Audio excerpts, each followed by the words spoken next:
Nginibingelela nonke ababukeli be-Black Life TV la kufika khona lo mbukiso. Igama lami nginguStufuza Dlangamandla Zulu. Le show le sibiza ngokuthi sikhipha izimfihlo. So today ngivakashele usisi wami uzongichazela kabanzi ukuthi yini le ayifihlile asefisa ukuthi ayikhiphe. Asike simuzwe ukuthi ingabe usiphathele soba.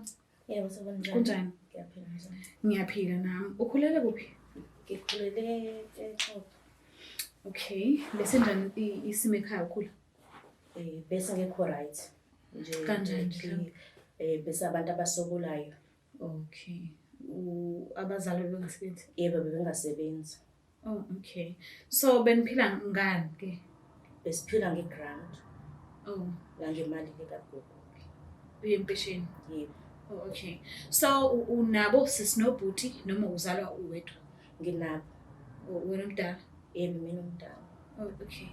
So ngicela ungilandise ke ngemfihlo yakho ufisa ukukhiphani lesesifubeni osufisa ukuthi vele njengamanje kwenzakalani?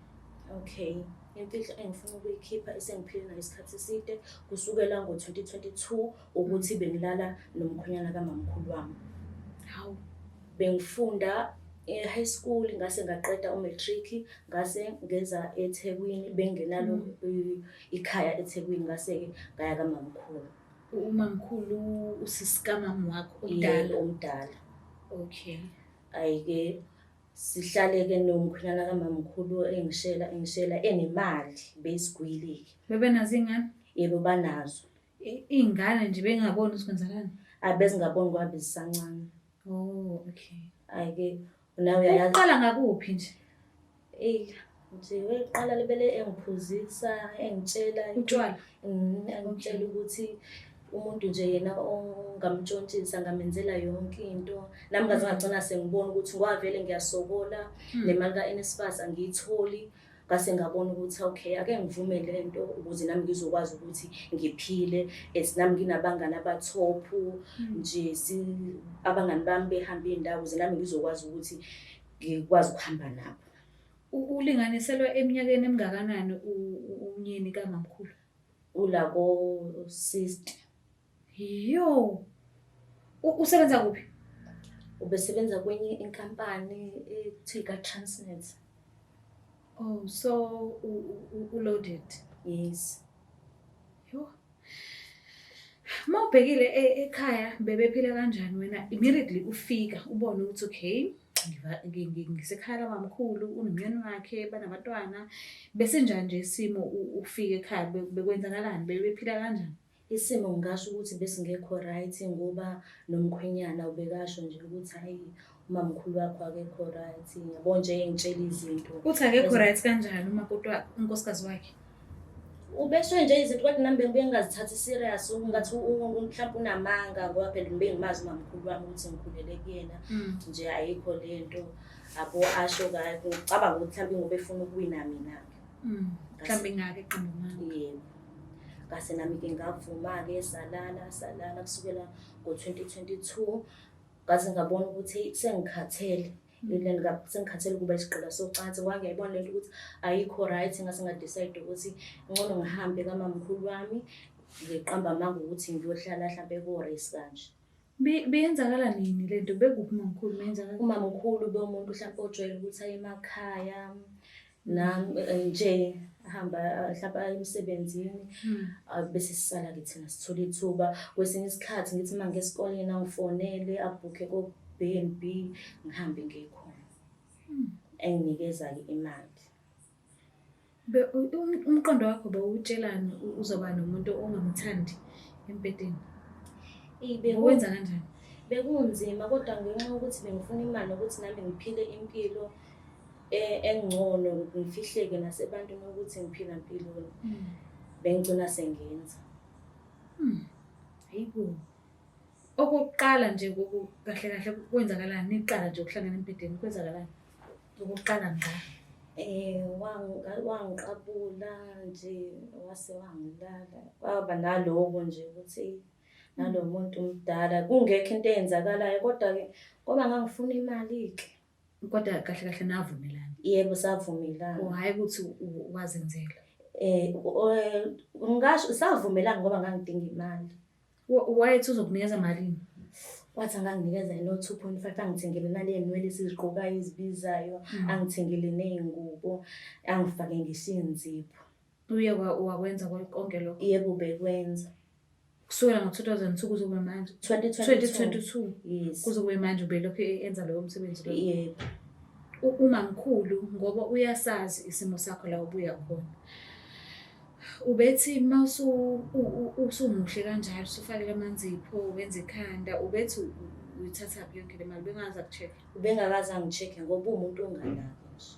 Oh, okay. Bebona ngawe nje usumuhle. Bebona ngami nje sengimuhle nje, ngitshela hayi mamkhulu ngisahamba. Bese isikhathi nje ethi hayi mamkhulu ngisahamba, mhlawumbe indoda yakhe ikwazi ukuthi isemakhaya, kanti nami ngiyazi ukuthi ngiyendodeni yakhe. Wena ubu-single ngalesi sikhathi? Ubekhona u-boyfriend ade khona. Ubephethana naye? Ubengiphethe kahle, kodwa-ke ukuthi ubengasebenzi. Ngabe mhlawumbe ukhona omunye umuntu oke wamtshela ukuthi wena wenzakalani phakathi kwakho nomyeni kamamkhulu wakho, noma ugcinile nje esifubeni sakho njengoba uzokhuluma namhlanje? Esifubeni sami njengoba ngizokhuluma namhlanje. Yo, umamkhulu yena umuntu onjani? Umamkhulu umuntu ophansi. Uyakhuluma kakhulu noma umuntu ongathandi? Umuntu ongathandi nje ukukhuluma. Akasuphuma silwe futhi? Akasiyena uphuma silwe. So ufuna ukuconfessa kubani?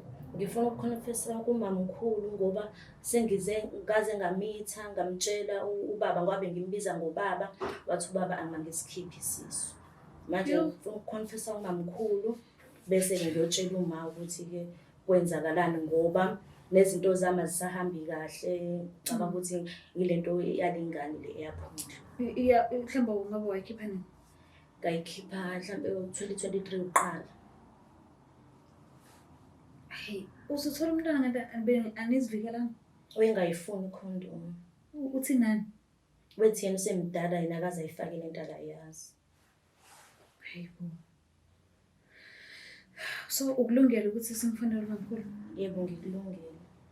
So imvuzo ezoqhamuka emva kokuba usukhulumile uyilungele nayo? Ngilindele noma yini. Mayithi goduka ekhaya? Yebo ngilindele noma yini ngoba manje nempilo yami ayikho right. Isikhathi manje nomkhulu ukuthi uzothini?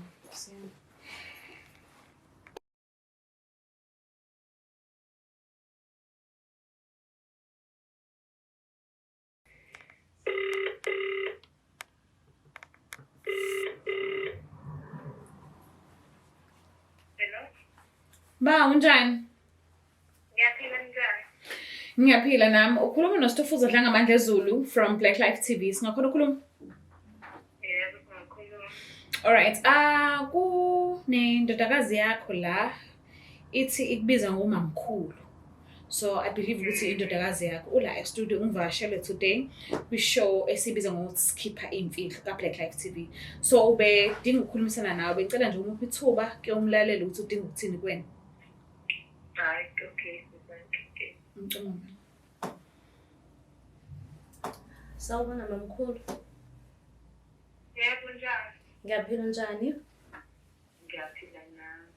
Yebo mamkhulu, lana ngizokuthanda ukukwazisa ukuthi kusukela ngo-2022 sinobaba besilala. Ubaba ubengithembisa imali njalo ungibona ngigqoka izinto ezibizayo nama-weave abizayo, bekuwubaba lowo. Ngize ngakhulelwa wathi ubaba ucela ngisikhiphe isisu. Ngihlela mina kodwa lo ngitshelayo. Mamkhulu ngiyaxolisa. Ngihlola mina into ngitshelayo. Ngiyalingwa noma ngenziwani. Ngiyaxolisa mamkhulu kodwa ubaba ngoba njengoba nabu wazi ukuthi uma akasebenzi, ubaba kusho ukuthi wathatha lolo thuba nami ngase ngavuma. Isikhathi esingaka kodwa ngikondla, ngikukhulisa, ngikwenzela yonke into. Uzongenza into enje. Uzongena emzini wami, uzokwenza into ezinje. Ngiyaxolisa mamkhulu, akukho engizokusho okuningi ukuthi nje ngiyaxolisa, ngonile, ngiyabona iphutha lami. Yabo nje lelo xolo lakho angisafuni kwakulizwa nje. Ngifuna nje ufike uthathe amasakana akho uphumukele emzini wami. Yebo Ayikho mama. into engizokhuluma nawe. Yebo. Yabo wena ungiphoxile, yabo lento esho manje ungiphoxile. Ngifuna nje lonto ongitshela yona uzongitshela yona le emehlweni bese baloko uthatha amasipala nakho ugodla uphuphele emzini yami. Iyona ndlela ongibonga ngayo. Isikhathi esingaka ngikukhulisa ngikusiza ngizama ukwenza umuntu. Iyona siyanhle ngikutholayo. Ngiyaxolisa. Kodwa uthathe nje amasipala nakho uphume kwami. Yebo. Angifundishe ukubheka, angikwazi ngisho ukubheka, angazi nokuthi ngizokubheka kanjani. Yazi angazi nokuthi ngizokubheka kanjani. Ngiyothatha iy'ndaba angabuye ngihlalisa phansi ongcane uyangitshela, ngiyothatha iy'ndaba ngizozifakaza ko-TV. Ngiyaxolisa mamkhulu kodwa ayikho enye indlela ebengizokutshela ngayo. Bengisaba ukukutshela mamkhulu sisobabili. Ayikho enye indlela ebengizokwenza ngayo, iyona le indlela engibona ukuthi iyona engcono. Hlola mpini kodwa lo ngihlolela yona. Ngiyaxolisa Hlola mamkhulu. mina ngikukhuphula nge-BP. Ngiyaxolisa. Sizokhuluma kahle nje okufike la izohlala futhi ukhulume lonto. Yebo, Izohlala ngizofika. futhi ikhulume. Ngifuna nje kubize umndeni izohlala futhi ikhulume nje lento. Kodwa mamkhulu besingekho isidingo sokuthi size sibize Hlola mpini umndeni. ngihlolela yona nje. Ngiyakuzwa mamkhulu. Hayi asiyishile okwamanje ngibize umndeni uzohlala futhi ikhulume. Lento ongitshela yona ngifuna ukusho phambi kwabantu abadala bonke banekhaya. Yebo.